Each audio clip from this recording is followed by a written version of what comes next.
So second day, Rosh Hashanah. Usually I do something a little bit different from the big sermon giving of Erev and first day.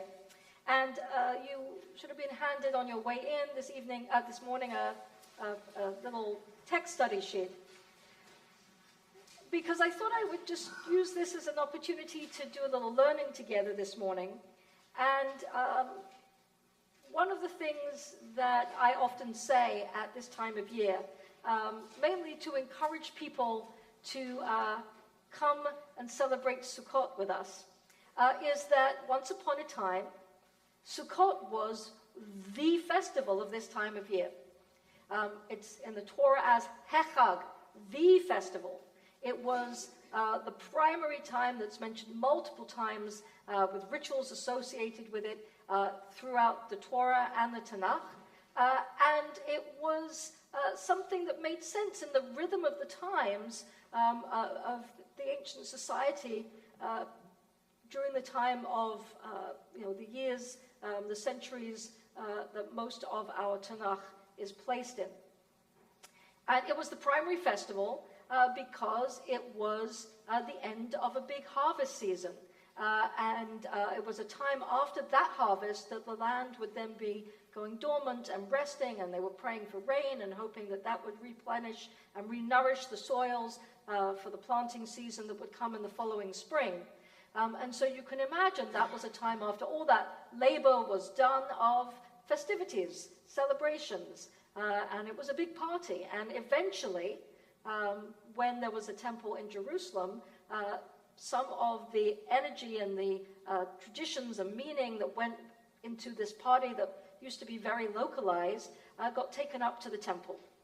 And when the first temple was destroyed, the leaders of the Jewish people in Judea, they lost their primary way of making this a big centralized holiday where people would bring offerings to the temple, and it would be one of the big pilgrimage festivals.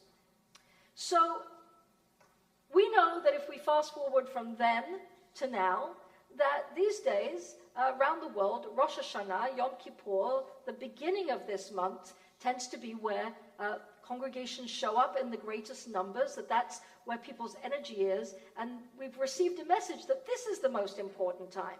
So the question is how did we get from then to now? And particularly, what happened in the years between the end of the period of the Torah and the rabbinic era, because that's when the change happens. Now, a lot of people think that the change happens because of influences from Babylonian practices, and that will be a teaching for another day, because there's lots of evidence there to show that that is where, in fact, we got a lot of the themes that go with the shofar blowing, and some of the themes of some of the prayers of the High Holy Days are definitely influenced by Babylonian practices around their New Year. But we have about 350 years between when the latest book of the Tanakh is dated, Book of Daniel, around about 167 BCE, and the time that the first collection of rabbinic teachings gets compiled into what was known as the Mishnah in 200 CE. And it's kind of interesting to see what clues we can find from a variety of sources that will indicate how we get to some of the things that we do today. So the first text that you have is from Exodus, just as a reminder to show how Rosh Hashanah was so not the New Year, because this is the beginning of the 7th month of the Hebrew calendar. And in Exodus 12:2, HaChodesh hazeh lachem Rosh Chodeshim, Rishon hu lachem, l'Chodeshei Hashanah. This month shall mark for you the beginning of the months. It shall be the first of the months of the year for you. It's talking about Nisan, the month where we celebrate Passover. That is the first month. And clearly, we're seeing here in our own Torah the layers of an earlier culture that that's what everybody understood. When we just looked, I hope that if you had a chance to look at the English while Sharon was chanting that piece from Nehemiah, that's the first time we get some mention of a ritual connected with the first day of the seventh month. There is a mention of the first day of the seventh month in one or two other places, but no practices or ritual or anything special connected to it. Yom Kippur, the Day of Atonement, is mentioned a few times with a day of fasting implied in the Torah. But Rosh Hashanah, we don't have anything until we get to Nehemiah. And what we're seeing is the description of a communal reading of a scroll, possibly the first version of a compiled, edited Torah scroll. And it's on the first day of the seventh month. It's clear that this day is a holiday. And Nehemiah says to people they are meant to be eating and drinking and being merry.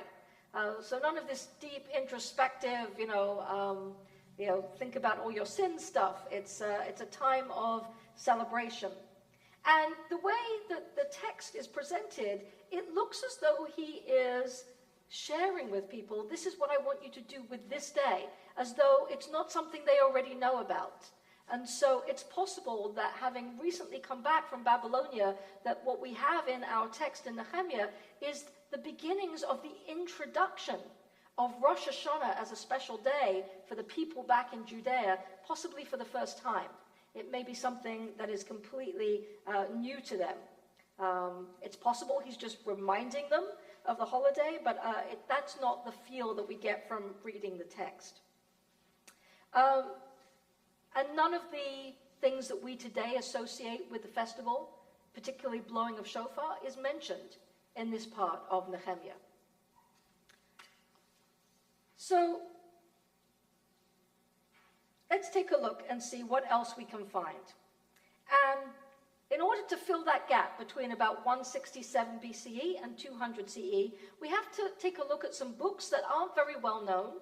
They were written by Jews, but they didn't become part of the official canon of Hebrew books. That's because they were deemed too late to make it into the canon. Some of them ended up in another volume called the Apocrypha, which is read, some of the books are read in some Christian communities. But they're an interesting part of our history to delve into. So one of the most significant is the book of Jubilees. And in the book of Jubilees, it presents a history of the world divided up into 50-year segments. We have one reference that is to Rosh Hashanah Eve. In the 6th week, in its 5th year, Abram sat up during the night on the 1st of the 7th month, so that he might observe the stars from evening until daybreak, so that he might see what the nature of the year would be with respect to rain. And he was sitting alone and making observations. I find this really interesting, that this is his contemplation as we're on the night of Rosh Hashanah, trying to see what the year will bring. We hear some resonances of some themes that make their way into Rosh Hashanah today. But the book goes on to say it's the following day that he gets up and Lech Lecha goes forth on his journey. And so I find that fascinating that the Jubilees makes this link. It's not there in the Torah, and it's not there in any of our traditions. It doesn't seem to be one that's stuck. I have to tell you, I would far rather be reading Lech Lecha on first day Rosh Hashanah than the Akedah, the binding of Isaac, anytime. And I love, even though it's clearly just interpretive, it's not historical fact, I love the connection, the idea that just as Abraham had some insight and got up and went on the beginning of his journey, this new journey to a new land, to a land of new possibilities.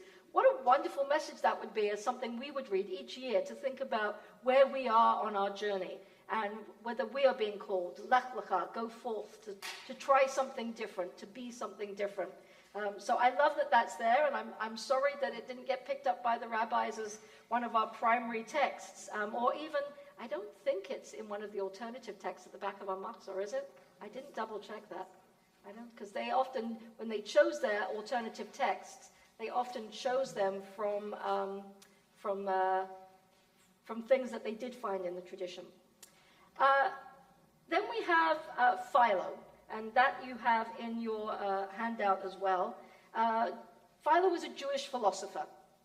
He is writing round about, or living round about 25 BCE through 50 CE. So living just before the destruction of the Second Temple. But he's not living in Judea. He lives in Alexandria. He writes in Greek. And his writings include commentaries on the laws of the Torah, an allegorical explanation of Torah stories, and also many reflections on Jewish philosophy at its time.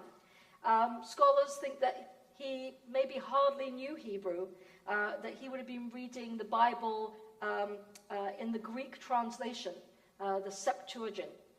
And in his book, The Special Laws, he describes Rosh Hashanah as the trumpet feast, which is probably a Greek translation of Yom Teruah, which is one of the names of the festival. And he writes, and this little excerpt, "Next comes the opening of the sacred month, when it is customary to sound the trumpet in the temple at the same time that the sacrifices are brought there. And its name of trumpet feast is derived from this." Now, the word actually in Greek, and I don't know if I'm pronouncing this right, but I've got it transliterated as salpinx, can mean trumpet, or it could mean shofar. So what's not clear from this is whether in fact they were playing, a basic form, an ancient form of a metal instrument. We have trumpets described in Psalm 150, or whether it was in fact a shofar.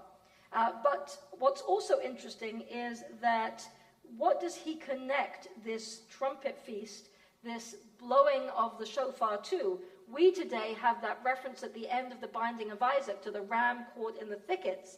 But in fact, the reference that Philo makes is to the giving of the commandments at Mount Sinai.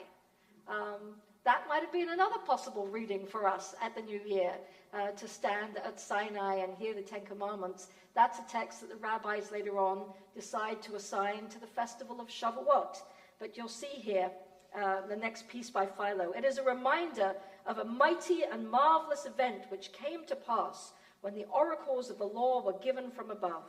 From then the sound of the trumpet pealed from heaven and reached, we may suppose, the ends of the universe, so that the event might strike terror even into those who were far from the spot and dwelling well nigh at the extremities of the earth, who would come to the natural conclusion that such mighty signs portended mighty consequences." I love his language. Very grand. Because he's living in Alexandria, we actually don't know exactly what's happening in Judea. He's describing something that possibly he has never seen and never heard, because he's talking about a practice that at that time is still taking place, possibly at the temple. But we do have in the Mishnah reference to the shofar on Rosh Hashanah. And again, the Mishnah is rabbinic writing, so it's written most likely after the destruction of the temple, but possibly by people who had living memory of seeing what was done in the temple. And notice actually the description of the horn that is used for Rosh Hashanah in the temple, according to the Mishnah. It contains several little details that actually make a shofar not kosher to play on Rosh Hashanah in today's era. The shofar of Rosh Hashanah is of an ibex. It is straight. Well, you can get ibex shofars, that's okay, but most of the ones you see that we have are not straight. They are bent. Its mouth is coated in gold. If you put gold plating on a shofar, you're not meant to use it for Rosh Hashanah. It's purely decorative. And there are two trumpets alongside. The shofar should be long, while the trumpet blast should be short. since the mitzvah of the day is with the shofar. Some of you may have remembered over the years learning different reasons and stories about why we have the 3 different length notes for the shofar that we have. Here's a completely different one that's none of the ones we normally share. So again, I just love how, as we're seeing the evolution of this tradition, how completely different it is to some of what we do today. Okay. We also have bits and pieces that have been found in the Dead Sea Scrolls, but many of those are very fragmented, so we only have bits and pieces, not whole words. But what we can glean from some of the fragments in the Dead Sea Scrolls is that Rosh Hashanah was a joyful day. It was a day of national restoration and beginning of also hoping for the rains in the following season. So essentially, I think what we saw is that with the destruction of the temple, no longer being able to make pilgrimage anymore to celebrate Sukkot, a lot of the joyful themes just got moved over initially to the beginning of the year, but it was only later that we started to see the evolution of some of the traditions that have become what we have today. The final text we have at the bottom of the sheet is from, it's called Pseudo-Philo, because it's not actually Philo, but it's this ancient book that we have, and it's telling the history in this book of biblical history from creation through to the death of King Saul. And we don't actually know who the real author was, or its original language, although some believe it was written in Hebrew, but it's now being preserved as the version that is available to us today in Latin. And the work probably dates from just before the destruction of the Second Temple. So here, this is in chapter 13, on the festival of trumpets, there will be an offering on behalf of your watchmen, because on it I review creation so as to take note of the entire world. At the beginning of the year, when you present yourselves, I will decide the number of those who are to die and who are to be born. That's probably the closest we get to anything that we go, oh, yep, that's in our prayers today. So we see the beginnings of these themes just at the very cusp, at the end of the temple period, right before the rabbinic period will start to take over. So I would say that last text is the earliest one that we have that starts to align with what the rabbis eventually created as Rosh Hashanah. How to conclude? You know, this is intellectually interesting. I find it interesting. I love to see how what we do is layer upon layer upon layer of just evolution of our history. But in renewing the year, there are some themes that we pick out from some of these readings. We contemplate creation. That's why we read the creation story today as our second day reading. We contemplate the source of all being.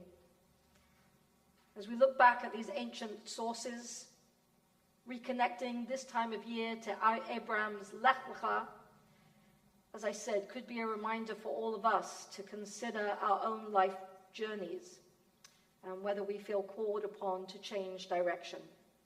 The connection to the shofar and the trumpet blast of Revelation at Mount Sinai is a reminder about how we live our lives and what our purpose is. Our lives framed by a covenant that's been provided to us with laws and ethics by which we do our best to live a life of purpose and relationship. So I don't know whether we'll be on the cusp of introducing or reintroducing some new Torah readings for the future, but in the meantime, may we continue to find our own ways of creating connections to all of these ancient themes and ideas as we reinterpret them for our time and continue to make meaning out of these Jewish festivals at this time of year.